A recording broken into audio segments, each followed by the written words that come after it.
Kembali dengan Profesor Kardus. Ya, di era Perang Dingin, usai Perang Dunia Kedua berakhir, musuh utama Barat, mayoritas Uni Eropa dan Amerika Serikat, adalah Uni Soviet, yang saat itu memang memiliki kapabilitas untuk meluaskan pengaruh politik dan ideologinya secara global, yang pastinya akan mengancam dominasi sekutu Eropa dan Amerika Serikat. Karena itu, mereka menjalin kerjasama intens selama beberapa dekade untuk meruntuhkan Uni Soviet, hingga akhirnya Uni Soviet pun harus runtuh pada 1990. Namun, setelah keruntuhan Uni Soviet dan komunisnya, ternyata ada masalah baru yang jauh lebih pelik. Negara ini memang tak sefrontal Uni Soviet yang secara terang-terangan melakukan konfrontasi langsung dengan Barat. Namun negara tersebut memiliki pola dan daya saing jauh lebih mematikan, yang sangat berpotensi untuk menggoyahkan dominasi Barat dan Amerika Serikat. Ya, negara tersebut adalah China atau Tiongkok, neokomunisme yang menantang demokrasi liberal dan kapitalisme ala Barat. Ancaman China meski tampak tenang di permukaan, tapi daya rusak dan ancamannya sangat berdampak. Karena secara perlahan tapi sangat pasti, China mampu tumbuh pesat dengan ekonomi dan industri manufaktur yang sangat besar. Bahkan lengan-lengan ekonomi Tiongkok saat ini menjerat ke seluruh penjuru dunia dan sangat mengikat.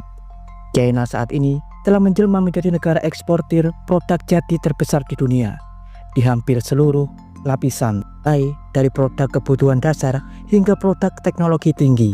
Ya, revolusi Cina di sektor sains dan teknologi adalah ancaman mematikan bagi Barat dan Amerika Serikat. Selain saat ini, Tiongkok jadi negara dengan ekonomi terbesar kedua di dunia. China saat ini juga dijuluki sebagai pabrik segala produk, di mana mayoritas memproduksi segala bentuk kebutuhan manusia, menguasai rantai pasokan global di segala sektor, mulai dari bahan mentah, produk manufaktur, hingga logistik. Namun, meski sangat mengancam bagi Amerika Serikat dan Uni Eropa, tentunya mustahil untuk memutus kerjasama sepihak dengan Tiongkok. Biar bagaimanapun, mereka telah terjerat dan sudah sangat tergantung dengan China. Diketahui, hampir semua perusahaan Amerika Serikat dan Eropa pasti berhubungan dengan rantai logistik dan pemasok dari China. Artinya, jika benar-benar Eropa dan Amerika Serikat akan memutus hubungan secara total, hal tersebut pasti akan meruntuhkan tatanan fondasi ekonomi mereka. Karena itu, mau tidak mau, mereka harus melakukan persaingan sengit untuk merebut dan menguasai pasar.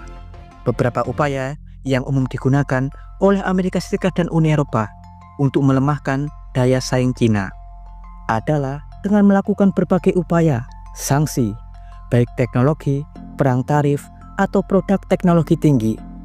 Meski hal tersebut cukup menyulitkan bagi Cina, tapi faktanya China dapat terus meningkatkan daya saing mereka. Ya, persaingan dan perang dagang ini pasti akan menjatuhkan korban dari kedua belah pihak. Diketahui dari ketiganya, China, Amerika Serikat, dan Uni Eropa, yang paling terancam untuk terjungkal adalah Uni Eropa. Uni Eropa diketahui memiliki daya saing di bawah Amerika Serikat dan China dalam bidang manufaktur. Karena China dan Amerika Serikat diketahui telah membangun ekosistem rantai pasokan yang sangat terintegrasi di dalam negeri. Sedangkan di lain sisi, Uni Eropa lebih lemah, terutama dalam hal ekosistem manufaktur. Bahkan Uni Eropa saat ini diketahui terlalu bergantung pada pasokan logistik dari China dan Amerika Serikat. Karena itu, dalam 8 tahun terakhir berjalannya perang dagang, mayoritas Uni Eropa yang tampak sedikit terseok-seok dan kesulitan mengimbangi persaingan antara Amerika Serikat dan China. Bahkan menurut salah satu tokoh ekonomi yang paling berpengaruh di Eropa, Mario Draghi, ia mengungkap jika Uni Eropa ingin benar-benar bertahan hidup dalam persaingan ini, mereka harus melakukan investasi ekstrim hingga ratusan miliar euro tiap tahunnya. Harus lebih besar daripada keduanya. Mereka harus lebih banyak berinovasi.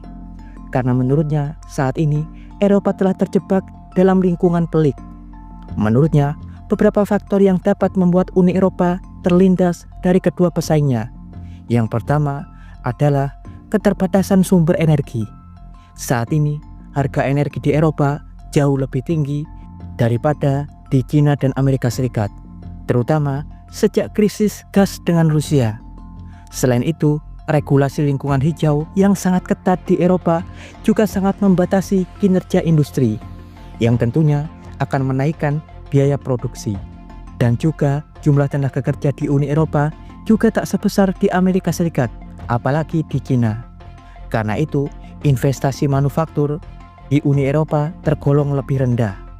Kemudian, Uni Eropa juga terlalu bergantung dari rantai pasokan eksternal.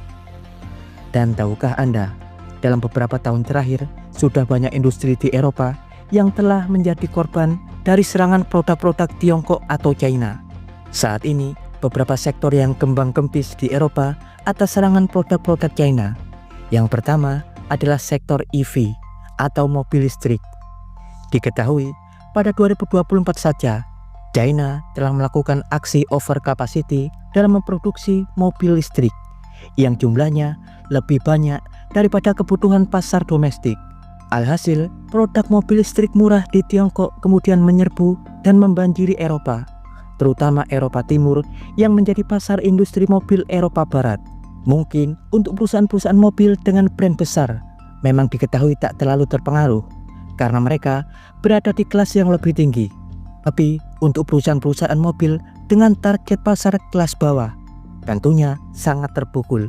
Sebut saja beberapa perusahaan mobil listrik yang harus gulung tikar di Eropa. Saja Brockwart Group AG dari Jerman atau Litex Motor dari Bulgaria yang tak kuasa membendung serbuan produk China. Dan kemudian sektor energi hijau, terutama solar panel dan baterai. Pada sektor solar panel atau sektor sel surya, Eropa benar-benar mengalami serangan besar-besaran dan membuat banyak perusahaan sel surya Eropa harus gulung tikar. Sebut saja Isofon dari Spanyol, Heliosfera dari Yunani, atau Oberstone dari Jerman dan banyak lainnya. Hal ini disebabkan karena China telah memproduksi panel surya dalam jumlah yang sangat besar dalam satu kuartal, bahkan hingga 80% dari pasokan pasar global. Alhasil membuat harga panel surya anjlok dan akhirnya membuat perusahaan-perusahaan Eropa yang berbiaya produksi lebih tinggi harus mengajukan pilot. Selanjutnya, sektor baja dan aluminium, di mana di sektor ini pemerintah Tiongkok memang melakukan pemberian subsidi besar-besaran dengan jumlah produksi yang meluas. Alhasil, produsen-produsen baja Eropa kesulitan untuk mengikuti harga baja dan aluminium Cina. Sebut saja ArcelorMittal, pabrik baja Jerman, yang harus tutup karena lini produksi mereka terlampau tinggi. Begitu pula dalam sektor industri berlian sintetik, di mana pada 2022 China menyerbu pasar berlian global dengan memproduksi hingga 22 juta karat berlian pada 1 tahun. Alhasil, harga berlian sangat anjlok yang membuat banyak industri berlian di Belgia kolaps. Begitu pula di sektor produk teknologi menengah seperti produk mesin, perkakas, dan bahan kimia yang diketahui juga banyak membuat para perusahaan manufaktur Eropa mengalami kerugian dan serangan jantung mendadak. Ya, dan berikut informasi singkat dari Profesor Kardus bagaimana pertumbuhan industri dan manufaktur Cina di pukulan telak terhadap industri dan ekonomi Eropa. Jangan lupa like dan subscribe di channel Profesor Kardus. Tak berijasa, tapi jenius. Profesor Kardus dari industri manufaktur China mengabarkan